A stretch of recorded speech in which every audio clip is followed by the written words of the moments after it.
blessed Friday morning. So ayan, so kahapon is na test na natin ng bagya. Ginamit ko na to pang sundo sa mga anak ko sa school, and okay siya. So ito, cold start natin ng NS200. So actually naset ko na ang ano nito guys, para meron tayong ano sa break-in period niya. Naset ko na ang trip 100.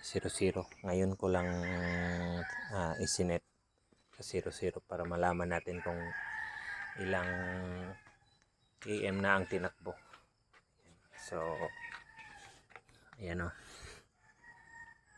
So merong mga langis-langis pa to, mga oil, kasi nga kahapon sa unang andar na ginawa ko is binuksan ko muna ang head cover, cylinder head cover, para tingnan if ano ba talaga ang langis sa taas. So ang NS200 mabilis umakyat ang langis. So ayan, cold start natin ang unit. Ayan. Ayan siya, cold start. Tunog niya.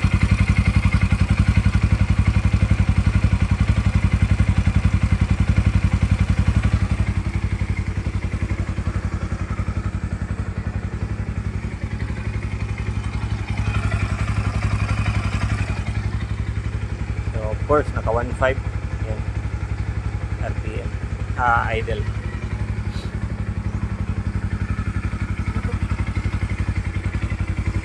Test lang natin to ng bahagya lang, hindi sobra break in, para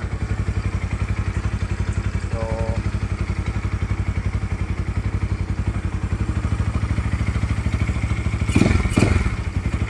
yan. Yan siya, oh.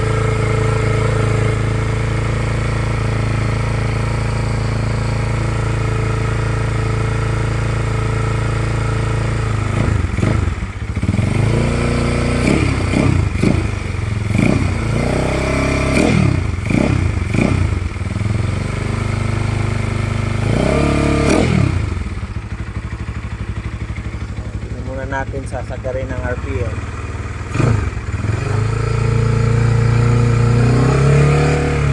Yan. Ng 4 or 5,000.